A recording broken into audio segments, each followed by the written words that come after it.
Before I tell you the century that today's crime took place and the location of it, I am going to introduce you to the sponsor of today's video, Magellan TV.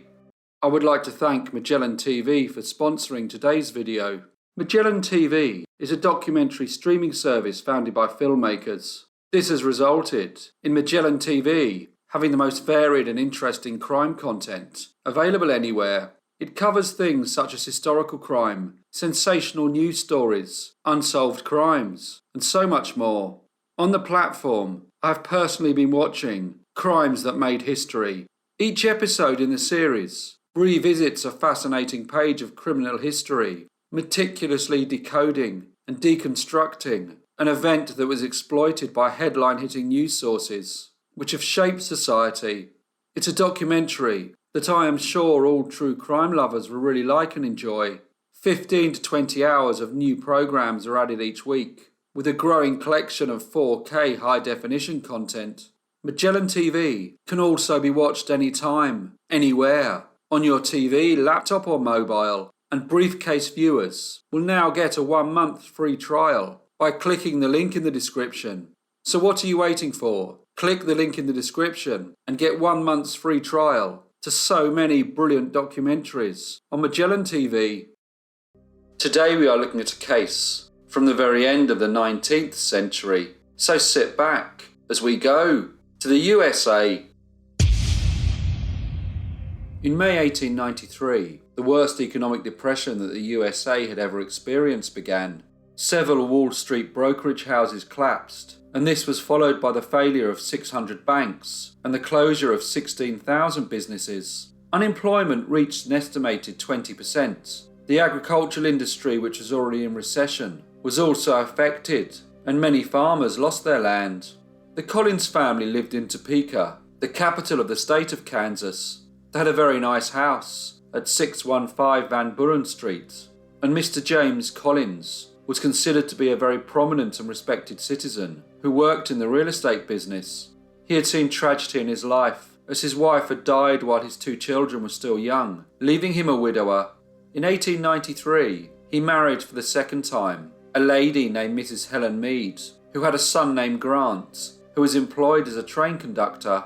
Mr. Collins' children were named John and Grace. John was born on the 31st of March 1877 and was studying at the Kansas State University in Lawrence, a city in the northeast of Kansas, about 25 miles from Topeka. He was studying to enter the ministry. John usually boarded at the university and only returned home during the holidays and on most Sundays. Grace was younger than her brother, in her final year at high school. She was a popular student and considered to be a society girl. John Collins had become somewhat infatuated with a young lady in Lawrence named Miss Frances Adelaide Babcock. For months he had paid her particular attention. She was from a wealthy Lawrence family and had a number of admirers. Her mother had planned to take her on vacation to Long Branch, where the family had rented a property for the summer. This very much upset John. He was worried that she would become acquainted with other young gentlemen, many of whom would not have been of good character. But if any of these new acquaintances won her heart, it would mean that he would never be able to be with her. He decided that he too would have to spend the summer at Long Branch, if only to try and prevent her from meeting any of these young men. Although some would undoubtedly be the type who were only interested in trying to damage a young lady's reputation, he knew that there would also be those who were well-mannered and who would be very courteous towards her. Some would be from very wealthy families. He was determined, but only he should have her. On Thursday, the 12th of May 1898, John Collins returned from Lawrence. He had told his stepmother that he was not feeling well and went to see the local doctor, a gentleman named Mr. L.Y. Grubbs. Unfortunately, Dr. Grubbs was not there. John had planned to return to Lawrence on the train, but his father convinced him to stay for the weekend. There were 5 people sleeping in the house that night. Mr. and Mrs. Collins occupied a large bedroom on the ground floor. Grace slept in a room upstairs, and John had a larger room opposite his sister. Mrs. Collins was also looking after her 17-year-old niece, named Miss Helen Gillespie, who was staying in the guest room. That evening, Mr. and Mrs. Collins went out. They returned late. It was dark, and they presumed that John, Grace and Helen were all asleep in bed. It was a warm night, and Mrs. Collins woke up at 5 a.m. She heard the clock in the hallway chime 5 times, but it was early, so she soon dozed off again. However, 10 minutes later, she again woke up, as there was a shadowy figure at the foot of her bed. Her eyes were not really open, but she could make out that someone was there. She rubbed her eyes, and as she did, the person at the end of the bed fired a gun at Mr. Collins. The shot hit the poor gentleman on the left side of his stomach. Mr. Collins tried to look up, but as he did, the gunman fired again, this time hitting Mr. Collins between the shoulder and the neck. As Mrs. Collins looked at her husband, he faintly said, "Helen, I am shot." The gunman quickly ran off. He made his way through the parlour and into the hall before dropping the gun and going upstairs. Mrs. Collins jumped out of bed and screamed for John and Grace to come down. She saw the gun lying on the rug in the hall, and as Mr. Collins' children came down the stairs, she said to them, "This is the gun that killed your father." Grace rushed across the street to fetch a neighbour named Mr. Lang. He immediately sent for the doctor. There was much noise coming from the house. A man who was walking by, named Mr. J.C. Pickens, asked if he could help. He noticed that the gun was still on the floor. When the doctor arrived, a gentleman named Dr. Teft, he went straight to the bedroom, but as he entered, he immediately realised that Mr. James Collins was dead. The police were called. They inspected the house. They found that the doors and windows were all intact and locked. However, there was an upstairs window screen on the back part of the property that had been cut, and there was now a hole big enough for a person to pass through. It was May, so all the windows had been screened. When police completed their inspection of the crime scene, they considered various theories about who the killer may be. They wondered if he may have broken into the house the previous day, hidden in the closet, and shot Mr. Collins when everyone was asleep. But if this were true, why wait until 5 a.m. in the morning? Also, why would someone have wanted the gentleman dead? According to Mrs. Collins, her husband had no enemies. Nothing had been taken from the property, so robbery was ruled out as a motive. The police concluded that the killer must have entered the house with a key, then after shooting Mr. Collins, ran up the main staircase to the second floor, then along the corridor, where the screen door had already been cut open. Then this unknown person must have leapt out of the window and onto the roof of the one-storey annex, before jumping about 10 feet to the grass below. He then ran away. However, there were some strange inconsistencies. Mr. and Mrs. Collins both kept revolvers under their pillows while sleeping, but both had been removed prior to the shooting. A thorough search of the house had been unable to locate them. The canvas gun case that covered Mr. Collins' shotgun was also missing. News of the murder of such a well-liked and influential person soon spread throughout Topeka, and although the police were investigating the crime, Mr. Collins' friends established a committee with the mission of finding the murderer and bringing them to justice. When Mrs. Collins' son, Mr. Grant Mead, arrived at the house, he went to fetch his mother a blanket. He found wrapped up within it his mother's revolver. This was particularly strange, as the police had searched the closet on the day of the murder and no revolver had been found. When interviewed by police, he told them that he had argued with Mr. Collins over financial matters. He said that his stepfather gave the impression that he was much wealthier than he actually was, and that over the last few years he had experienced financial setbacks. The economic depression that had started in 1893 had been particularly bad for Mr. Collins, and although he owned his home in Topeka, it was now heavily mortgaged, and he had also taken out some other loans which he was struggling to pay. However, he did have $30,000 of life insurance, which on his death would be divided equally between Mrs. Helen Collins and Mr. Collins' children, John and Grace. The police believed that Mr. Mead may be a suspect, but it was soon confirmed that he had been working in Texas when the crime was committed. A theory emerged that Mr. Collins may have shot himself to escape his financial troubles. Various theories of how this may have been done were put forward, none of which had any real merit. The police were able to ascertain that Mr. Collins had been killed with his own shotgun. This was an expensive firearm, which he always put in a leather case, in a shelf in his bedroom closet. The closet was considerably large, and the gun could only be reached by the way of a stepladder.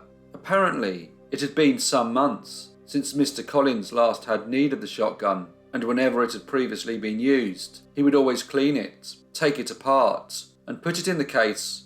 This would mean that the murderer would have to have broken into the house, found the gun, put it together, load it, and then hide in a closet until 5 a.m. This was an extremely unlikely scenario. The detectives started to look into the possibility that this most horrible crime may have been committed by one of the 3 other adults who had been sleeping in the house that night. They interviewed the widow, Mrs. Helen Collins, the gentleman's second wife. She was a very attractive lady of around 40 years of age. She had nothing to add to the story that she had told the detectives on the 13th of May. Although calm, she was anxious to proceed with the arrangements for her husband's funeral. Miss Grace Collins was unable to add very much to her statement. She had been sleeping and had not seen an intruder in the house. Mr. John Collins had just turned 21, and when interviewed, he told detectives that he rushed downstairs when his stepmother started calling out in distress. The police looked further into Master John Collins. They soon discovered that he was infatuated with Miss Frances Adelaide Babcock. He had been buying her flowers, taking her on carriage rides, to the theatre, and to expensive restaurants. However, he could not pay for this extravagance, as his father only gave him $25 a month, in which to support himself through his studies in Lawrence. Officers also learned of how perturbed he had become that Miss Babcock would be spending the summer with her mother in Long Branch. There were rumours that Master Collins had asked 2 horse and carriage drivers named Jesse and Jordan Harper to murder his father. Upon hearing this, the private detective who had been hired by Mr. Collins' friends sent a gentleman named Mr. Del F. Harborough to look into the accusation. Mr. Harborough lived in Lawrence and for many years had worked in the livery business. He knew many of the carriage taxi drivers, but none of them knew that he was now employed in the business of private investigation. The 2 men told him that they had agreed to John Collins' request to kill his father, and said that the young man had paid them half the money, telling them that he would pay the rest when they had carried out the murder. The 2 men, however, had no intention of doing this. Instead, they tried to exploit Master Collins for as much money as they could. They knew that he would have no recourse, as he could hardly go to the police and tell them that the 2 men had not fulfilled their agreement. It was arranged that the murder would have to take place before a certain date, but when that date passed, Master Collins asked the 2 men why they had failed to carry out what they had been paid to do. The 2 men told Mr. Harborough that Master John Collins then returned with $100 and a gold watch that had been given to him on his 21st birthday by his father.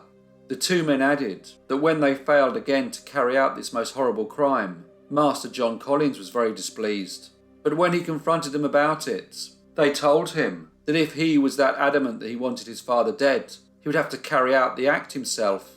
It was also discovered that all of the money that had been raised by John Collins to pay the men to murder his father had been borrowed, some from friends, $50 from the Watkins Bank, and some money through bank drafts that had been drawn on Mr. James Collins' account. This information was handed over to the police. On the 9th of June 1898, John Collins was arrested and charged with the murder of his father. The trial began on Tuesday the 29th of November 1898, and John Collins pleaded not guilty.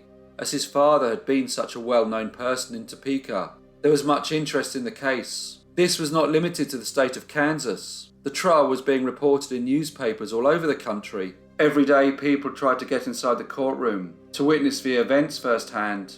For those who were not lucky enough to watch the case unfolding, runners would rush out every few minutes to update the crowd on what was going on in court. The prosecution outlined its case, stating that the defendant was in much debt as he had been spending money freely in order to try and impress Miss Frances Adelaide Babcock. They told the court that not only did Master Collins owe $50 to Watkins Bank, he also had a $7 overdraft with them, as well as being in debt to Mr. Ross Broadhead for the sum of $75. Pressure was being put on him by his creditors, so in the knowledge that he would receive a substantial life insurance payment in the event of his father's death, he murdered him. Miss Frances Adelaide Babcock testified. She spoke about how John Collins had told her that he feared for his father's safety as he was being pursued by 2 men. She also told of how he took her out and bought her little gifts. The carriage taxi drivers, named Jesse and Jordan Harper, testified for the prosecution. They produced the watch that John Collins had given them. They gave details of the arrangement that the young man had made with them to murder his father, an arrangement that they said they had no intention of carrying out. The prosecution were able to prove that on the 9th of May, the defendant had purchased a second-hand revolver that cost $2.50. He kept this on his person until after the murder, when he gave it to a fellow student named Herbert Wing, who then passed it on to Sheriff Cook. As the trial progressed, more people would arrive at court in the hope of being able to view the proceedings. Many were young ladies who were intrigued to see the young defendant. At one stage, there was a great deal of noise and disturbance in the gallery, so much so that Judge Hazen threatened to have it closed. Many witnesses testified, including a young man who worked at a pharmacy named Mr. Ed Miller. He told of how Mr. John Collins had visited the pharmacy on the 12th of May and offered him $50 if he would give him a deadly poison that would dissolve in a glass of water. Mr. Miller said that he told Mr. Collins that he would sell him such a poison, but he would have to sign the poison register, which he refused to do. One witness for the defence, a lady named Mrs. Burnett, told the court that shortly after 5 a.m. on Friday the 13th of May, she had seen a man of dark complexion, wearing dark clothes, on the roof of the annex of 615 Van Buren Street. She said that at the time, she did not realise that it was the Collins residence, but when she did, she came forward and informed the police. The defence were very thorough in their cross-examinations and brought forward their own witnesses who could put an element of doubt into the jurors' minds by suggesting other reasons, while there may be those who wanted to see Mr. James Collins dead. The trial ended on the 24th of December, and despite the many witnesses who had given evidence, it took the jury less than 2 hours to find the defendant, Mr. John Collins, guilty of the murder of his father, and the judge then sentenced him to death. No execution date was set. Instead, John Collins was returned to his prison cell. Following this, his family and friends did their utmost to try and secure a retrial, but their efforts were unsuccessful, although his sentence was eventually commuted to life in prison. John Collins, however, only served 10 years of his sentence. He was released in December 1908, the same time that Louis T. Archer, who had recently been released from prison after serving a sentence for assault with a deadly weapon, wrote a book on the famous John Collins murder trial. In this, he alleged an offer had been made to him, together with 2 other men, to kill John Collins' father. However, he stated that the young man did not commit the crime. He also stressed that he would have appeared at the trial and made public what he knew if he had not been confined to the penitentiary. Although at John Collins' trial, 11 of the 12 jurors considered him to be guilty, the evidence against him, though in many people's minds was overwhelming, was only circumstantial, and following his conviction, the young man was denied the opportunity to appeal to a higher court. Due to this, Governor Hodge granted him a pardon, not because of the allegations made by the recently released man, Louis T. Archer.